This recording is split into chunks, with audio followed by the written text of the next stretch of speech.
can be 18 miles wide, up to a mile high, and 277 miles long. I'll give you a hint. A river carved down the sides, exposing 2 billion years worth of geological history. That's right, today we're going to the Grand Canyon. We're going to whitewater raft the entire length, plus take some day hikes when we're not out on the water. Welcome to the Active Travel Adventures podcast. I'm your host, Kit Parks, and today we have Mike Granger teaching us all about whitewater rafting the Colorado River in the Grand Canyon.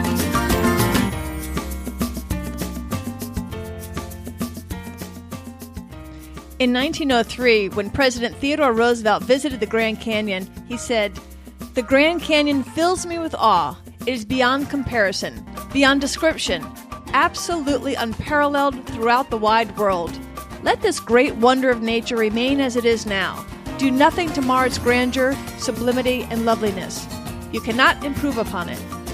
But what you can do is to keep it for your children, your children's children, and all who come after you as the one great sight which every American should see." Well said, Teddy. Located in the great state of Arizona, the Grand Canyon is the United States' 15th national park. The Grand Canyon is a UNESCO World Heritage Site and is considered one of the great wonders of the world. The mighty Colorado River, over billions of years, little by little carved away the rock, the soil, and the sediment to create this magnificent gorge that should be on everybody's bucket list to see.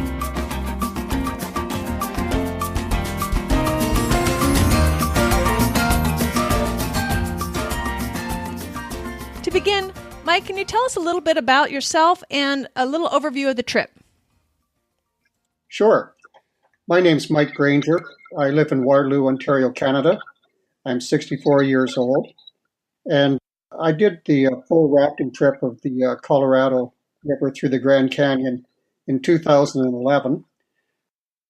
I had a bit of whitewater rafting experience prior to that. Nothing too extreme, but I really enjoyed it. And I was able to talk my wife into coming along. We did this quite late in the season. The last trip of the season started mid-October and ran through to 1st of November. And one of the reasons for doing it at that time was that we got a discount. And I'm always interested in discounts.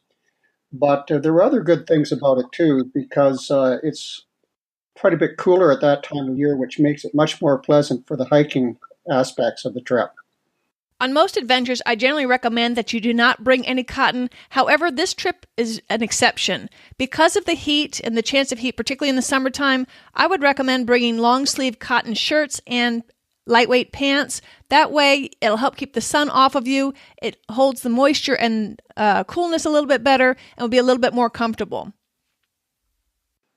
So that's pretty cool. You're not just whitewater rafting, you're also getting to hike. Is that correct? That's right. Generally speaking, at least with the commercial trips, they're not going to have you in the boat all day. Generally, you're looking at an average of about 4 hours a day in the boat. And the rest of the time, you're going to be getting out and preparing meals and consuming meals. And other than that, you're going to be doing a bit of hiking. Some of it's going to be fairly close to the river level, and other times you're going to get up thousands of feet above the river level. And those longer hikes, definitely you do not want to be doing that during the hotter times of the year. You're just not going to be able to take the heat. And what kind of heat were you getting in October? Well, when we were there, the temperatures, as you can imagine, fluctuate quite a bit through the day. Overnight, we're getting down to near freezing at that time of year. And in the daytime, your temperatures might get up, 60, 70, maybe as far as on the river level, they're not going to get above that. But as you go up above the river, temperatures climb. But even when we were getting higher on hikes, we weren't getting up anything higher than in the 80s. Whereas if you were doing that June, July, August, you'd be looking at temperatures over 100 degrees. I want to point out something about what Mike just said. If you travel in the shoulder season, early spring or late fall, you'll get the savings on the adventure itself. However, if you don't already own the gear, the heavier duty sleeping bag and puffy jackets and all that, your savings might be eaten up in buying the supplies. So keep that in mind when you're planning your trip. Remember, there's no Holiday Inns along the river. You will be camping. What kind of water temperatures were you looking at, Mike, at that time of year? Well, it's cold water. One of the things that we did uh, prior to going on the trip, we went with an organization or a company called Arizona Rafting Trips, and they're a well-established company that's been doing it for a long time. And one of the things that they did was give us a kit list and a couple of pieces of equipment that we didn't have previously. We bought neoprene booties and neoprene gloves, and they came in quite handy to deal with that cold water. You want to bring, you know, lots of layers. You want to have a river bag with a dry set of clothes in so that if you do upset into that cold water, you can quickly get changed out of your wet clothes and back into dry. On the river itself, most days it was pretty pleasant, but some days if you were picking up a stiff wind, it could get quite cold. For people who are sitting in the oar boats and not actually being physically active, it could get pretty uncomfortable if you didn't have enough warm clothes on. I was usually in the paddle boat paddling, and there staying warm was not so much of an issue. I understand there's lots of ways to get down the river. You can oar boat it, raft it, use the Dory boat, and even a motorboat. And you use the raft. Is that correct? We were on what they called a hybrid trip. So we had a number of the standard oar boats. I can't remember whether it was three or four, something like that. We had one dory boat and we had a paddle boat. So, and in the paddle boat, you have six paddlers and a captain. And people rotated in and out of the paddle boat. The keener you were to paddle and the better you were at weaseling your way in, the more often you got to be in the paddle boat. Some people never went in the paddle boat. Some people just went, one time just to have the experience, and some of us were in it as often as we could get there. The dory boat was another interesting uh, alternative that everybody wanted to have a chance in. You're not paddling in that, but it's a much smaller, more agile craft. It's an aluminum boat that originally was modeled on Portuguese fishing boats, and over the years has been modified for running the rapids in the Grand Canyon. It's been made wider and lower, but they're excellent because they can have a lot of storage capacity in them, and it can, they're a more exciting ride than the bigger rafts. So when you're a passenger in that, you're getting a bit of a thrill ride without actually having to do the paddling yourself. Can you tell us a little bit about the different vessels so that we understand what the different options are there, please? Okay, well, an oar boat is going to be an inflatable raft, a fairly large inflatable raft, and you have one of the boatmen, the professionals, is manning two large sweep oars, one for each hand, and they do all the steering of the boat. So they might tell the passengers or warn them, okay, get down, make sure that you've got a good center of gravity is low. They might direct them to lean one way or another in the boat. But in terms of navigation and propulsion of the boat, that's all up to the boatman, and the passengers are along for the ride. And besides passengers, they're carrying a lot of gear. You have to be entirely self-sufficient on these trips, so they're going to be carrying all the food, and everything has to be packed out.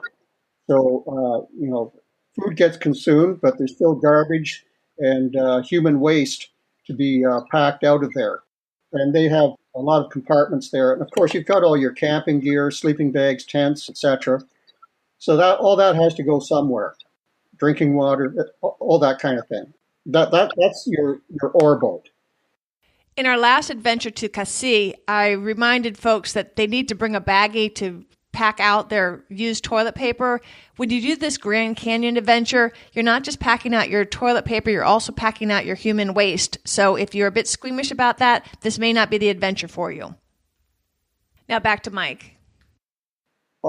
Those boats can be, or those rafts can be motorized so that you can go down the canyon faster, fewer days, makes for a less expensive trip, which is going to be more popular with some folks.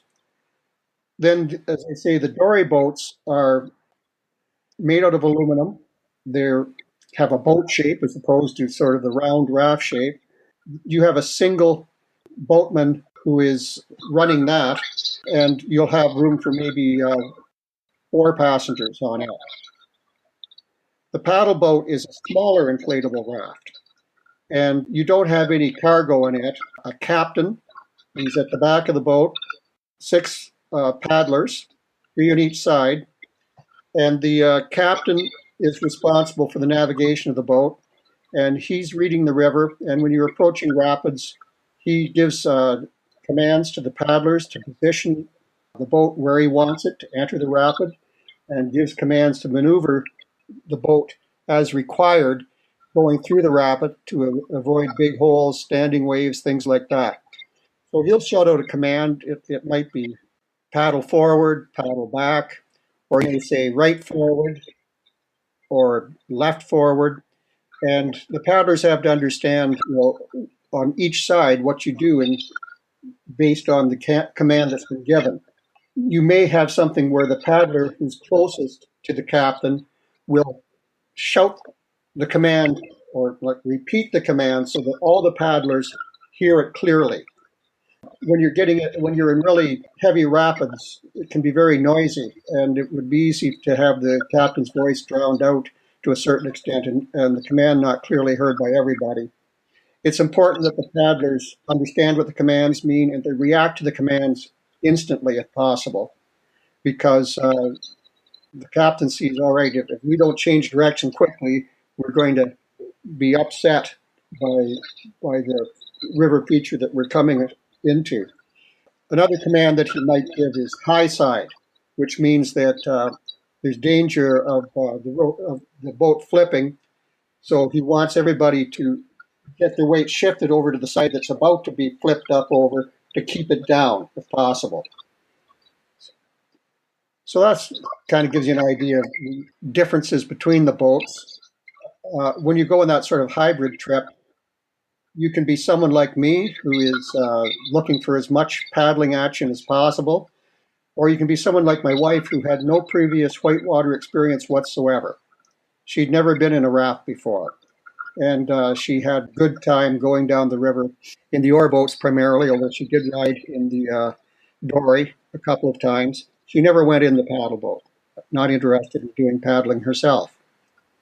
I love how on this hybrid trip you're able to choose that day what kind of ride you feel like doing, whether you want some excitement or you'd rather sit back and let the captain do all the work.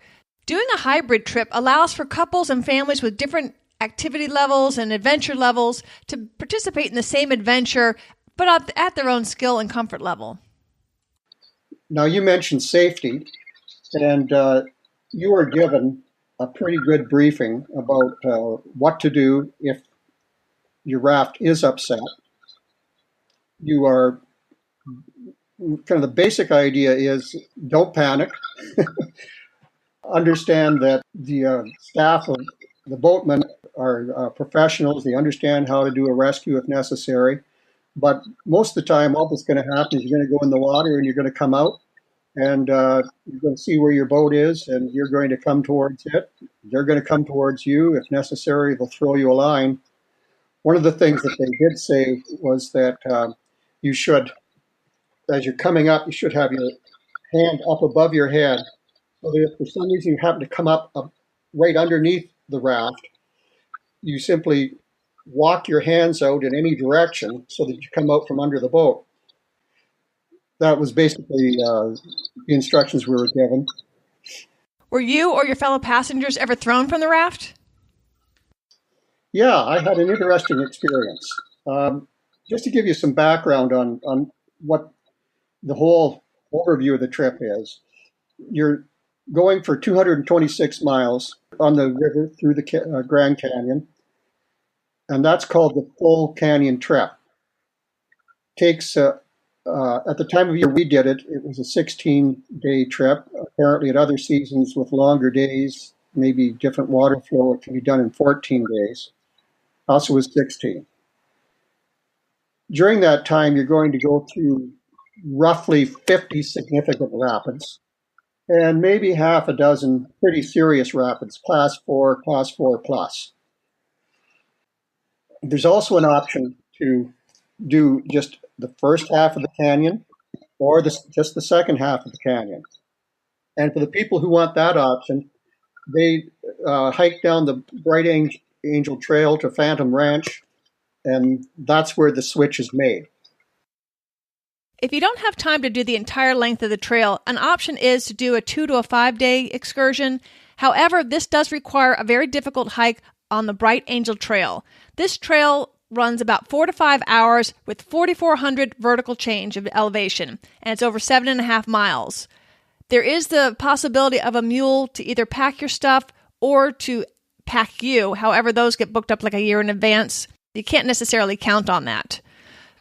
If you choose to do the upper canyon, which would be an 88-mile rafting trip, you will have to hike up the trail. If you do the lower canyon, which has the more aggressive rapids, and 192 miles, you hike down the trail.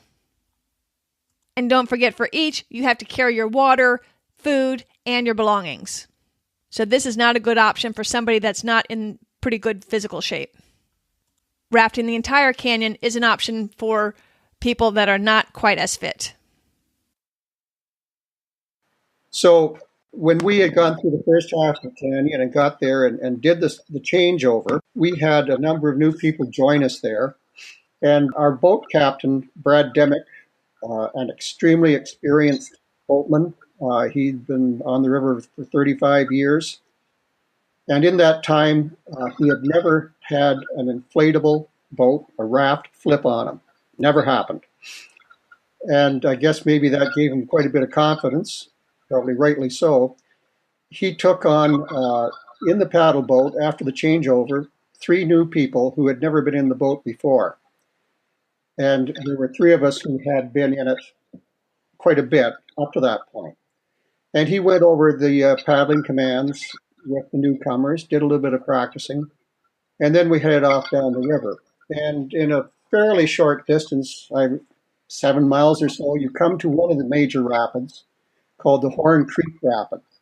It's one of the trickier ones to navigate. There's in some of the rapids, really, you just enter them at the right place and you just take the ride. There's not a need to do much maneuvering while you're actually in the rapid. But in the Horn Creek Rapid, there's a couple of obstacles that you have to actively avoid.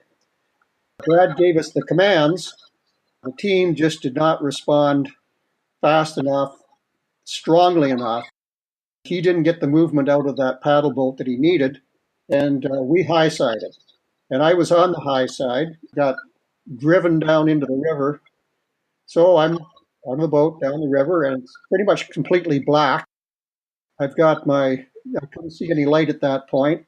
So I put my hand up above my head and, wait for to surface and wait a bit more. And I start to think to myself, I think I'm going to have to breathe again sometime. So screw this, putting my arm up in the air, and I started pulling for the surface as hard as I could. And I was a very happy man when I broke the surface of the water. And once that happened, the drama was pretty much over. I got back into the boat relatively easily.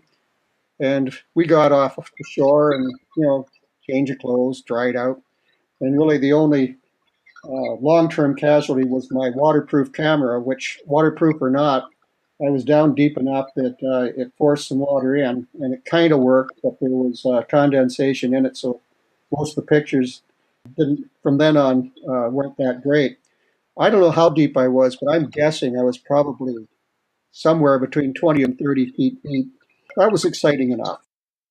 I'll bet. I'm sure your adrenaline was racing. Tell us what it feels like to go through the rapids. Well, going through a big rapid, when you hit a standing wave and the front end of the raft goes up in the air, that's exciting. There's a lot of whooping and hollering going on. When you're in the regular oar boat or in the Dory boat, you're just along for the ride, and it's a thrill ride, like on a roller coaster. When you're in the paddle boat, you're having to, as well as the thrill of the ride, there's also the tension and the excitement. You don't want to screw up. You want to make sure that you're on the ball, that you're listening to your captain, that you interpret the captain saying correctly, that you respond immediately. One little added wrinkle I had when I was in the paddle boat was that one of the guys who was in the boat a lot was pretty deaf. He would sit right up next to the captain, but even then, I wasn't sure he was always getting the command. So even though I was sitting furthest away from the captain, I would immediately bellow the command as loud as I could, just to be sure that this guy had got it. He was a really good guy, but the slight hearing loss sometimes is a bit of an impediment. The other really exciting thing is that there's the most famous and I guess you might say intimidating of the rapids on the river is Lava Creek Falls. And it doesn't happen until about mile 179. So for much of the time you're on the river, you know that you've got that ahead of you. That was pretty exciting because what you do there is you before you get there, you pull off to the side, and in our case, it was Brad Demick, the paddleboat captain. He got out and had his boat crew with him, and you hike along, and you get up onto hike over a set of lava formed rocks, and you get up on a big rock that overlooks the river, and he scouts the river, takes a look at it, makes some judgments about where he thinks the best place to enter it, where's the best part of the channel to be in as you're going through. And he's got a walkie-talkie, and he goes back, and then sort of the most experienced and confident of the other boatmen will take a raft through and see whether Brad's reading of the river made sense. And you watch them go through and get bounced around pretty good, but they get through all right. And then you have another raft go through and so on and so on. And then finally, we in the paddle boat went through last.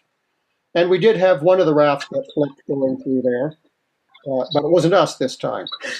But again, we had no difficulty rescuing the people. We had lines set up along there so that we were able to get a line out to the people who are in the water and get them into the shore pretty readily. That rapid sounds super exciting. About how long is it? Well, I don't remember how long it is in distance, but it is pretty long. But you go through it so fast, it's only about 20 seconds. When they say falls, are we talking a big drop? Or what are we talking about? Well, they call it falls because, first of all, you have to understand that the Colorado River going through the Grand Canyon is almost just a flat water river. There's very little actual elevation change compared to most whitewater rivers, maybe about a quarter of what it is on many whitewater rivers.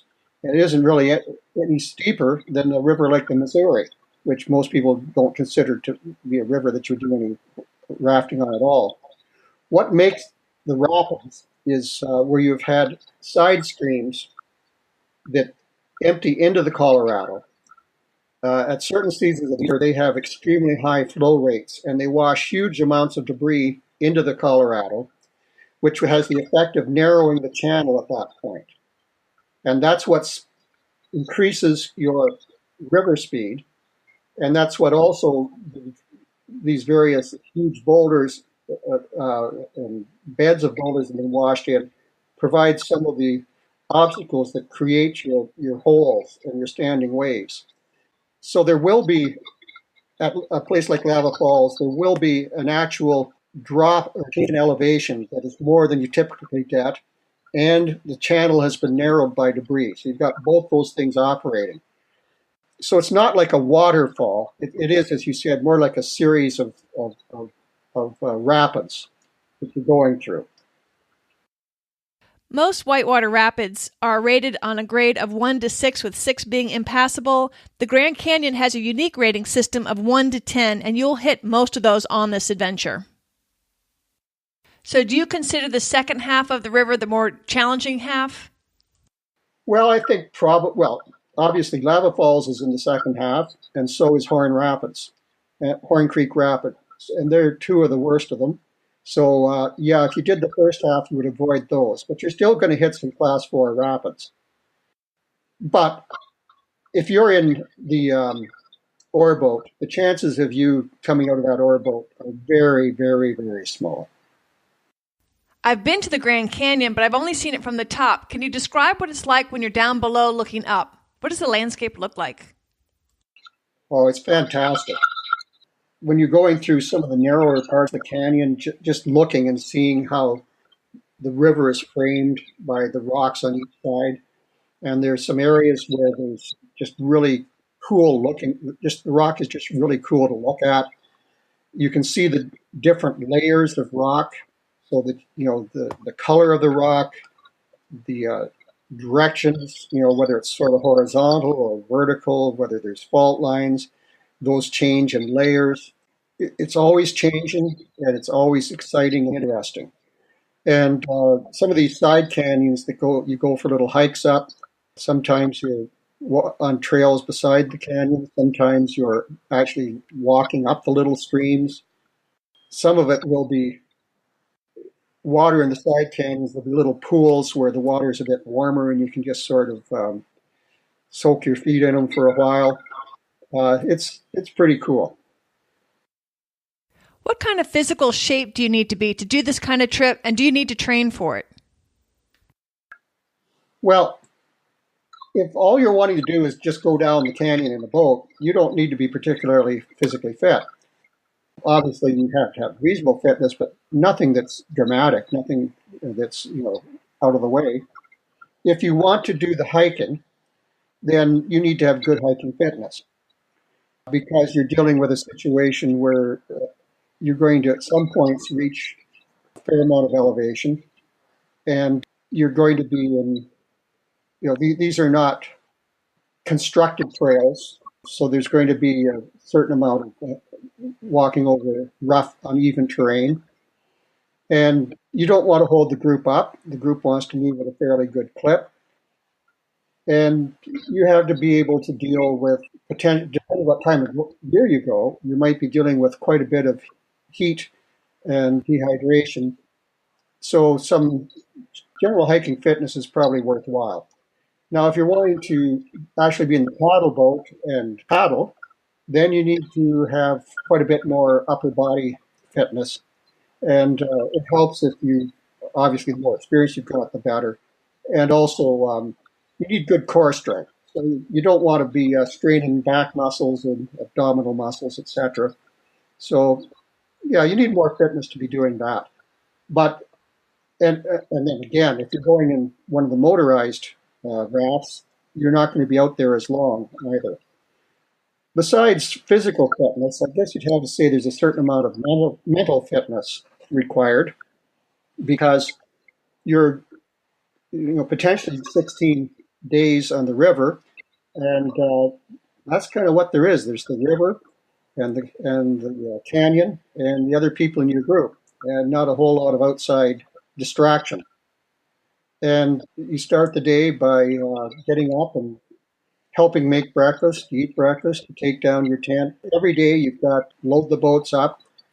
You do a couple of hours, maybe 2 to 3 hours on the river, and then you stop and you get out the tables and equipment you need to prepare lunch, make lunch, do some sort of activity, maybe go for a hike, and then another hour or two on the river, and then you've got to unload the boats and put up your tents, and then you've got, again, prepare the meal, clean up after the meal, and then you've got whatever ways you have of amusing yourself, playing cards, telling stories. Somebody gets out a guitar and there's a sing along, all sorts of things. For the most part, it's quite pleasant, but as in any small group travel situation, there's going to be some folks whose company you really enjoy and some not so much. And you've got to sort of navigate that as you go along. Mike's description of the idle times reminds me a bit of backpacking. I wondered before I first started backpacking, what am I going to do in my downtime? I mean, I'm hiking anywhere between 6 to 10, 12 hours a day, depending on the day. But you've got all this leftover time. You don't have any electronic devices. You're out in the middle of nowhere. I was shocked to find I was not once bored. And I think Mike is saying the same thing here in the Grand Canyon, that for some reason, when you're out in the wilderness, everything just fascinates you and relaxes you, and it's not like anything I've ever experienced, but I was definitely never, ever bored in the wild. That being said, you need to seriously consider your ability to be out on the river this length of time. There are very few options to getting off the river outside of, course, emergencies. So once you're on, you're pretty much committed for the route, except for the 1 or 2 exit points. Speaking about the people in the group, can you tell us a little bit about them? First of all, you're not going to be doing this trip unless you can afford certain financial investment. I know you don't want to hear dollar figures because it dates it, but it's not huge, but it's not insignificant either. So right away, that puts a certain limit on who's going to be doing it. So you're going to have more professionals, etc., than the general population. They tend to be people who are interested in life, looking to challenge themselves, looking for new experiences, people of both sexes, all ages. I was far from the oldest person on that trip. At that time, I would have been late 50s, and there were people, I'd say, into the early 70s on that trip. People from North America, but also people from Britain, Europe. As I say, generally speaking, nice people. But there's always going to be some people who are maybe a little bit too type A, too focused on their experience and not focused enough on how their actions impact the group. It's always interesting to note that after a day or two, you can sort of identify who's who in those different categories. This was a trip where you can't expect the boatman to do everything. There's work to be done. There's gear to be loaded and unloaded. There's food to prepare. There's cleanup to be done. It was interesting to see how there's some people who are always right at the front of the line to pitch in, and some people who, for some reason or other, always seem to have something else they were engaged in at the time and just sort of missed the opportunity to help. I'm sure they would have helped if they'd just been there at the right place at the right time, but it just didn't happen that often. That seems to happen a lot in life, doesn't it? How about the night sky? There must be very little light pollution. Oh, I have to admit, I'm by no means an astronomer, but if that was your thing, it would be a great place to be. Yes, the night sky was fantastic. Some of the boatmen knew quite a bit about it and were able to identify all the different constellations and planets and stars, and it was a great place to view that. It's really a beautiful place to be on those beaches as you're going down there. It's just great. It's interesting too that each year some beaches campsites get washed away and some new ones form. So there's for the trip operators, there's always a fair amount of adaptability, flexibility, planning required to make things go smoothly. Speaking of outfitters, the National Park Service has a list of the pre-approved quality concessioners that have permits to run commercial river rafting and boating trips down the Colorado. And I'll have a link to that on the activetraveladventures.com website. In the travel planner for this episode, I'll have the recommendations that we got from Mike today too as well. Do all the outfitters camp at the same campsite, so at night all the different rafting companies are all camping in the same area, or do you split up? I think they try to avoid that. These beaches are not very big, and they try to keep the impact as low as possible. Now, I really don't know for sure because I don't think there were any other commercial groups on the river at the time of year that we were there at the last half of October. So it's possible that at other times of the year, in more peak periods, they do end up sharing. But I would say that generally speaking, they would prefer to give you an experience where you're the only group on that particular campsite. Were you able to see much wildlife while you're out there? Well, there's birds. To tell you the truth, I didn't see a whole lot of critters. That was not something that made a big impact on me. How about bugs? Bugs were not an issue. So what do you have to be concerned with? Really, you had to worry about sun exposure and temperature regulation. And that was mostly what your issues were. Did going on this trip change you? And if so, how? Well, I'll be honest here. I don't really think it changed me a whole lot. I guess I already had a propensity for pushing myself physically and for taking on new experiences and taking on a certain amount of risk. And this was just kind of in that vein. But at the same time, it definitely a highlight of the things I've done. For someone who had maybe this was their first step into something with this much commitment, this much isolation, I can see where they might see it as being more of a life-changing event. Were most of the people on this trip experienced rafters or were they first timers? All over the place. Some of them were, I would say, were considerably more experienced than I was. Some of them, no experience. So that was a very broad spectrum as far as experience goes. Whitewater rafting experience is not required at all to go down the Colorado through the Grand Canyon. Let's talk again about safety and what kind of risks there are with the different vessels. Well, when you're in the full-sized inflatable rafts with a boatman, I would say that the risk level is pretty low. It's never going to be risk-free, though, because the river changes. The flow rate of the river changes quite a bit. Rapids can change from year to year based if they've had new debris brought into them by the side streams that feed into it. Even professional boatmen are human. They could make a mistake. So you could be someone in one of those rafts and flip. And if everything went wrong, you could die. So it's not risk-free.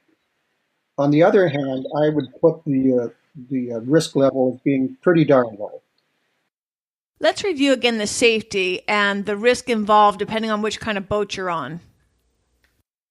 I don't see it as being a particularly risky activity. If you're in the Dory, it's probably a little bit riskier just because the Dory is more easily upset. But again, probably if you're in the Dory, the boatman who is in charge of it is highly skilled and is not going to do anything stupid, and you're probably going to be fine. Paddle boat is riskier because the captain is only giving instructions. He can't carry out the instructions. And he's got amateurs, and the amateurs are much more likely to make a mistake. And it's a smaller craft, and it's more easily flipped. So the risk of getting in the water is considerably higher, I would say. But even if you're flipped, things would have to go pretty wrong. You'd have to somehow be knocked unconscious, I think, because you're going to come to the surface, and there's going to be someone there to help you when you come to the surface. So, yeah, there's a level of risk there, and definitely higher than in the other craft. But again, to me, I don't think it's outrageous. We mentioned before that this is an expensive trip. Looking back, was it worth every penny? Yes, definitely. You're talking 16 days here, all meals and accommodation. So, I don't think it was out of the way at all for what you get. So would you say you'd have to be in really sharp physical condition to do this trip? No, not really. I do think that it's something that is well worth doing, and it's very accessible. If you think that you would like to do it and you can afford to do it, then go do it. Our thanks to Mike Granger for sharing his experiences whitewater rafting the Colorado River through the Grand Canyon. You can see his photos and get more information about this epic adventure at the activetraveladventures.com website. It's titled Episode 9, Whitewater Rafting the Grand Canyon. On that page, too, you can click on to get the free travel planner that'll help you plan this trip for yourself, or that comes automatically if you sign up for the newsletter. There's a button on the website there, so you can do that as well. I would like to ask you all a favor.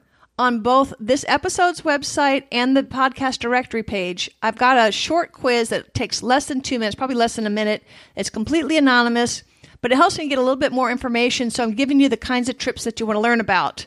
It takes an awful lot of time to put these programs together, so if I'm going to do it, I want to make sure I'm giving you what you want. So if you could please show me a little love and take a minute or two to fill that out and let me know what you want to hear. Also, a couple other things. I did figure out what was wrong with the Australian episode. Somehow or another, the server deleted it, but it is now back online. So episode 4, snorkeling the Great Barrier Reef, hiking in the Daintree Rainforest, and whitewater rafting the Tully River is now available online again on your podcast player. Also, I had a little glitch on the Mont Blanc website page, and I redid that. I did not realize when I redid the page it was going to re-release that, so I apologize for that. Now I know that shouldn't happen in the future. Anyway, and if you haven't listened to it, it's a great episode, so please listen to the Mont Blanc episode that accidentally got released on Sunday. I can see from the statistics that this podcast is now being listened to in 27 different countries, many of which are not native English speakers. If you are a non-native English speaker, I would like to let you know that each episode podcast webpage has got the complete transcript of this program for you. Just scroll down to the bottom and there's a Google Translate button. You can push that button and it should do a pretty decent job of translating the program for you if you need a little help. Anyhow, wanted to let you know that. Make sure you subscribe. I have got some killer interviews coming up that I don't want you to miss. I will be back in 2 weeks for our last episode for 2017. Until next time, adventure on.